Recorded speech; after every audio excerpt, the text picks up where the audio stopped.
السلام علیکم پیارے ویورز، اللہ سے امید ہے کہ آپ سب خیریت سے ہوں گے۔ سب کو جشن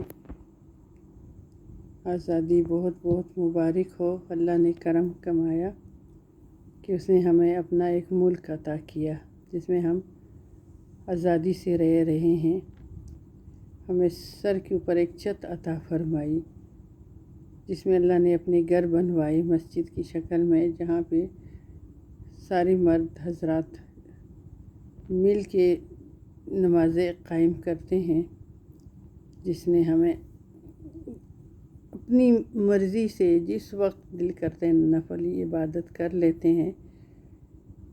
نان مسلم کنٹریز میں جاؤ تو وہاں پہ یہ سہولتیں نہیں ہیں۔ جو سہولت اپنے وطن میں ہے کہ 5 وقت کی اذانیں ہمیں سننے کو ملتی ہیں،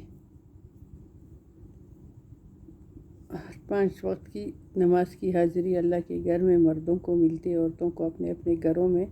اس کے علاوہ تہجد کے لیے بھی ٹائم اللہ نے مقرر کیا ہوا ہے، اور فجر کے بعد جب سورج نکل آتا ہے 6 منٹ کے بعد، جب سورج سامنے آ جاتا ہے تو اشراق کی نماز قائم ہو جاتی ہے۔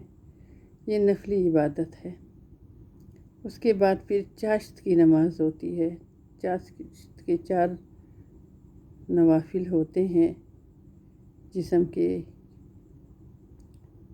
360 جوڑ ہیں، اور چاشت کی نماز میں بھی 360 حروف استعمال ہوئے ہیں۔ تو جو بھی چاشت کی نماز پڑھتا ہے، قائم کرتا ہے، اپنے وجود کا جو جسم کے ایک ایک حصہ ہے اس کا صدقہ عطا ہو جاتا ہے۔ اور اس نماز کے بعد، چاشت کی نماز کے بعد، اگر کوئی یا وہابو کا 500 دفعہ ذکر کر لے، یہ اللہ تعالیٰ کا بڑا خوبصورت نام ہے، تو اللہ تعالیٰ اس کے روزگار میں، رزق میں خیر و برکتیں عطا فرما دیتا ہے۔ ایک طلوع کا وقت ہوتا ہے جس میں سجدہ کرنا جائز نہیں، ایک زوال کا ٹائم ہوتا ہے جس میں سجدہ کرنا منع ہوا ہے، اور ایک غروب کا ٹائم ہوتا ہے جب سورج غروب ہونے والا ہوتا ہے، اس وقت سجدہ کرنا منع ہے۔ اس لیے کہ سائنس نے اب ثابت کر دیا ہے کہ یہ 3 اوقات ایسے ہیں کہ اگر زمین سے ایک زہریلی گیس نکلتی ہے، جو اگر سجدے میں سر رکھ لے زمین پہ تو وہ گیس اس کے دماغ میں جاتی ہے، اور ایسی بیماری لگتی ہے جس کا علاج ہی کوئی نہیں ہے۔ اور یہ اس بات کی خبر ہمیں پیارے نبی علیہ السلام نے بہت پہلے ہمیں دے دی ہے کہ یہ 3 ٹائم ایسے ہیں، اس میں زمین پہ سجدہ نہ کیا کریں۔ پھر ظہر کا ٹائم آتا ہے، اذان ہوتی ہے، اعلان ہوتا ہے، آؤ نماز کی طرف آؤ، بھلائی کی طرف آؤ۔ سب سے پہلے تو اللہ تعالیٰ کی بڑائی بیان ہوتی ہے، اللہ اکبر۔ پھر اللہ کی وحدانیت کا اقرار ہوتا ہے، اشہد ان لا الہ الا اللہ وحدہ لا شریک لہ ان محمدًا عبدہ ورسولہ۔ اللہ سب سے بڑے، آؤ نماز کی طرف آؤ، بھلائی کی طرف، یعنی مطلب کہ اللہ سب سے بڑا ہے اور اللہ کا کوئی شریک نہیں، اور نبی علیہ السلام اللہ کے رسول ہیں۔ اور آؤ فلاح کی طرف، آؤ کامیابی کی طرف، آؤ نماز کی طرف۔ پھر اللہ کی بڑائی، پھر پہلا کلمہ لا الہ الا اللہ محمد رسول اللہ۔ کتنے خوبصورت اللہ کی طرف سے اعلان ہے جو ہم اذان کی شکل میں سنتے ہیں۔ یہ غیر مسلم کنٹریز میں یہ سہولتیں کہاں، یہ تو اپنے مسلم ممالک میں اللہ نے یہ سہولتیں دی ہیں، بلکہ سعودی عرب میں تو تہجد کی نماز کے لیے بھی اذان دی جاتی ہے۔ حرم پاک میں اور مسجد نبوی میں بھی تہجد کی نماز کے لیے باقاعدہ اذان ہوتی ہے، اور جو اللہ کے عاشق ہوتے ہیں دوڑ دوڑ کے جاتے ہیں کہ تہجد کی نماز میں اللہ سے ملاقات ہو جائے۔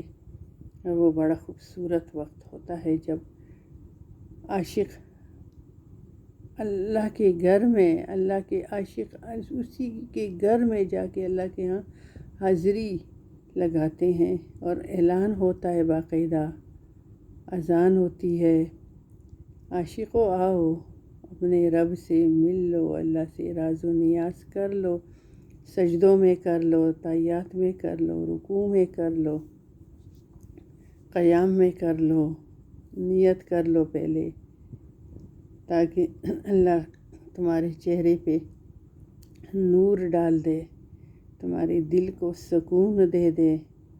نیند میں کیا رکھا ہے؟ نیند میں کیا رکھا ہے؟ جو سو گئے وہ ہر چیز کھو گئے، جو سوتا ہے وہ ہر چیز کھو دیتا ہے۔ کہ فجر کی اذان میں باقاعدہ اعلان ہوتا ہے الصلاۃ خیر من النوم، کہ نماز نیند سے بہتر ہے، لیکن ہم لوگوں کا اب یہ طریقہ ہوا ہے، ہم لوگوں نے یہ طریقہ اپنایا ہوا ہے کہ ساری رات جاگتے رہتے ہیں۔ جب اللہ کی طرف سے اعلان ہوتا ہے کہ نماز نیند سے بہتر ہے، ہم اس کو پیچھے کر دیتے ہیں اور سو جاتے ہیں۔ اللہ کے بندو، سونا تو ہے، ساری رات کا جگراتا خام میں کاٹا ہے، پہلے اللہ کے ہاں حاضری لگا لو، اللہ کی نور سے اپنا چہرہ روشن کر لو، تاکہ وہ دلوں میں سکون بھی ڈال دے اور تمہارا دن بھی بہتر ہو جائے۔ پھر اشراق کے 2 نفل پڑھ لو اور پھر سو جاؤ، پھر منع نہیں ہے۔ جو فجر کی نماز کے بعد سو جاتا ہے، اس کی زندگی سے برکت ختم ہو جاتی ہے، ختم کر دی جاتی ہے۔ تو اللہ تعالیٰ نے ہمیں آزاد ملک دیا ہے، آزادی سے ہم سانس لیتے ہیں۔ جہاں دل کیا مصلی بچھایا، نماز کا وقت آیا، دل کیا وہاں پہ مصلی بچھا دیا، نماز قائم کی، اگر وضو ہے تو۔ اور کتنی خوبصورت بات ہے، اللہ فرماتے ہیں سارا جسم نہ دو، اگر جسم پاک صاف ہے تو صرف چند اعضاء بتائے ہوئے ہیں، اس کو دھو لو، اگر پانی نہیں ہے تو تیمم کرو، مسح کر لو، آؤ لیکن آ جا، میں قبول کر لیتا ہوں۔ اور جب تم لوگ دعا کے لیے ہاتھ اٹھاؤ، دعا کے لیے جب تم ہاتھوں کو جوڑ لیتے ہو، میں اس وقت تمہیں اپنی رحمت سے جوڑ دیتا ہوں۔ اور جب تم دعا کے لیے ہاتھ اٹھاؤ تو رو لیا کرو، اللہ تعالیٰ کو یہ آنسو بہت پسند ہے، جو اس کے سامنے پچھتاوے میں یا توبے میں یا اس کے یاد میں، اس کے خوف سے نکلتے ہیں۔ اللہ تعالیٰ فرماتا ہے کہ جب رونا نہ آئے، رونی شکل بنا لیا کرو۔ بناوٹی شکل کو بھی اللہ تعالیٰ اس وقت قبول کر لیتا ہے، شان ہے اس کی کہ رو لیا کرو، رونا نہ آئے تو رونی والی شکل بنا لو اور عاجزی سے مجھ سے مانگو۔ وہ دینے والی ذات خود فرماتا ہے کہ رو کے میرے سے مانگ لو، تاکہ پتہ چلے تمہیں کہ صرف دینے پہ میں ہی قادر ہوں، میرے سوا کوئی بھی نہیں دے سکتا تمہیں۔ میری بادشاہی ہے اور میرے خزانے سارے ہیں اور وہ بھرے ہوئے ہیں۔ اللہ تعالیٰ فرماتا ہے کہ اگر ساری پوری کائنات میں جو کچھ بھی ہے، جتنے بھی جاندار ہیں، وہ سب میرے سے مانگ لے اور میں ہر کسی کو ان کی خواہش کے مطابق جھولیاں بھر بھر کے دے دوں، تو میرے خزانوں میں اتنی سی بھی کمی نہیں آئے گی۔ مثال دی ہے کہ ایک مچھر کتنا چھوٹا سا ہوتا ہے، اس کا کتنا چھوٹا سا پر ہوتا ہے کہ ایک مچھر اگر اپنا پر سمندر میں ڈال دے تو سمندر سے کتنا پانی اس کے پر پہ آئے گا۔ فرماتا ہے کہ میں اگر سب کو دے دوں اس کی خواہش کے مطابق، بلکہ اس سے زیادہ دے دوں، کئی گنا زیادہ دے دوں اور جھولیاں بھر بھر کے دے دوں، تو میرے خزانوں میں اتنا بھی فرق نہیں آئے گا، جتنے مچھر کے پر کو سمندر میں ڈبول اور پھر نکال لو۔ دینے سے میرے رب کے خزانے کم نہیں ہوتے۔ اگر اللہ تعالیٰ فرماتے جب میں تجھے دیتا ہوں تو پھر میرے ساتھ بھی سودا کر لو، جب میرے نام کا تجھ سے کوئی سوال کرے تو اس کو دے دیا کر، اس سودا اس کے ساتھ نہیں، سودا تو میرا ہے، میرے نام کا سودا ہوا ہے، اس نے میرے نام کا تجھے وسیلہ دیا، میرے نام کا واسطہ دیا ہے، تم آؤ میرے ساتھ سودا کر لو۔ میرا ایک غریب حاجت مند ہے، اس نے تم سے سوال کیا ہے، تمہارے پاس اگر ہے تو میرے سے سودا کر لو، مجھے میرے نام پہ 1 دے دو، میں تمہیں 10 دے دوں گا، میرے نام پہ 10 دے دو، میں تمہیں 100 دے دوں گا۔ یہ میرے رب کے وعدے ہیں، میرا رب سچا، اس کے وعدے سچے ہیں۔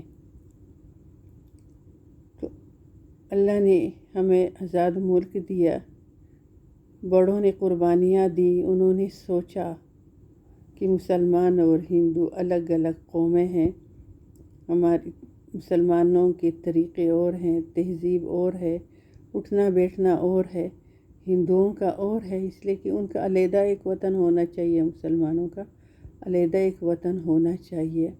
پہلے ہندو مسلمان بر صغیر ایشیا میں ایک ساتھ رہتے تھے، ابھی بھی کئی باوجداد سے کئی ایسی عادتیں ہیں جو مسلمانوں میں آئی ہوئی ہیں، کئی رسمیں ایسی ہیں جو مسلمانوں میں آئی ہوئی ہیں، اس پہ میں پھر کبھی بات کروں گی کہ کون کون سی رسمیں ہیں جو مسلمانوں میں آئی ہوئی ہیں اور ابھی بھی قائم ہیں۔ یہ تو اللہ تعالیٰ نے بڑوں کے دلوں میں بات ڈالی اور اللہ کی مدد شامل حال ہوئی، اس نے مدد کی اور مسلمانوں کے لیے ایک خوبصورت وطن پاکستان کی شکل میں ہمارے وجود میں آیا۔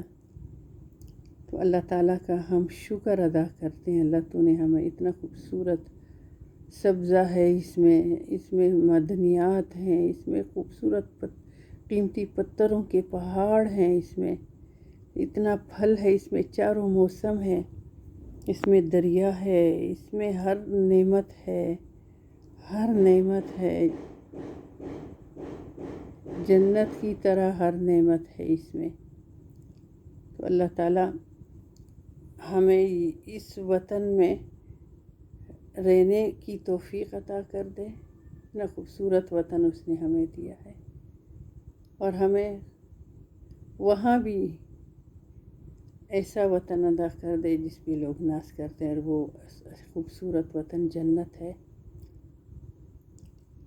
ہم پہ فرض ہے کہ ہم اپنے وطن کی حفاظت کریں، ہم پہ فرض ہے کہ ہم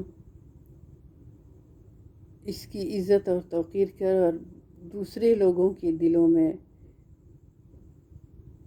اس کی عزت ڈال دیں۔ ہم خود اپنے وطن کی عزت کریں گے اور ایسے ایسے کام ہمیں کرنے چاہیے کہ ہماری ملک کی عزت پہ حرف نہ آئے، اس لیے کہ یہ ہم سب کا وطن ہے، یہ ہم سب کا ملک ہے، ہم سب اس میں رہتے ہیں، چھوٹا ہے، بڑا ہے، امیر ہے، غریب ہے، تعلیم یافتہ ہے، تعلیم یافتہ نہیں ہے، جو بھی ہے، جتنے بھی ہیں، سارے پاکستانی اسی پاکستان کے باشندے ہیں اور سارے ایک ہیں۔ ہمیں ایک ہو کے سوچنا چاہیے کہ ہم نے اپنے وطن کی کس طرح حفاظت کرنی ہے اور اس کو کس طرح ترقی کے راستے پہ گامزن کریں گے۔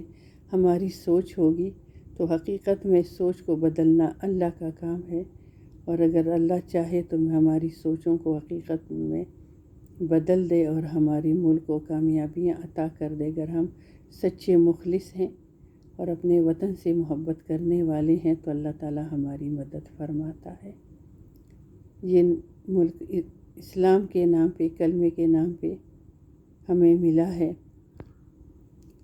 تو ہمیں اللہ تعالیٰ یہ نصیب کرے اور ہم سب کو اپنے وطن میں سکھ سے رہنا نصیب کرے۔ انشاءاللہ کل کی ولاگ میں 14 اگست کا وہ بتاؤں گی کہ کل ہم کہاں گئے تھے اور ہم نے کیا تیاریاں دیکھی، لوگوں کی خوشیاں دیکھی، اور ہم نے کیا قدرت کے نظارے دیکھے اور کیا جذبے دیکھے، یہ کل انشاءاللہ کل کی ولاگ میں بتاؤں گی۔ میرے چینل پہ اگر نئے ہیں تو اس کو سبسکرائب کریں، اگر ویڈیو پسند آتی ہے تو لائک اور شیئر کریں اور پوری واچ کریں۔ اللہ تعالیٰ سب کو اپنے گھروں میں اور اس پاکستان میں آباد اور شاد رکھے، اور جو پاکستانی ملک سے باہر ہیں، پردیس میں ہیں، اللہ ان کی بھی حفاظت کرے اور ان کو بھی خوشیاں دے اور ہر برائی سے اور برے لوگوں سے، برے وقت سے اور برے اعمال سے ان کو اپنی حفاظت عطا کرے۔ اللہ تعالیٰ سب کی اولادوں کو نیک کر دے اور ان کو نیکی کے راستے پہ چلائے، اور وہ اللہ اور نبی صلی اللہ علیہ وسلم کے بعد اپنے والدین کا فرمان بردار کر دے۔ سب سے بڑا تو میرا رب ہے، وحدہ لا شریک ہے، اس کا کوئی شریک نہیں، عبادتیں صرف میرے رب کے لیے ہیں۔ اللہ تعالیٰ نے اپنے احکامات اپنے پیغمبروں کے ذریعے ہم تک پہنچائی ہوئی ہیں، تو اللہ تعالیٰ ہمیں اپنے نبی صلی اللہ علیہ وسلم کا ادب احترام بھی عطا فرما دے اور ہماری دلوں کو خوشیوں سے، سکون سے بھر دے، اور جتنے بیمار ہیں، جو پریشان حال ہے، جو قرض دار ہے، اللہ تعالیٰ ان کو ان مشکلوں سے نکال دے اور خوشحالی عطا کر دے۔ آمین یا رب العالمین۔ میری طرف سے اللہ حافظ۔ کل انشاءاللہ پھر آپ سے ملوں گی، اللہ نے چاہا تو۔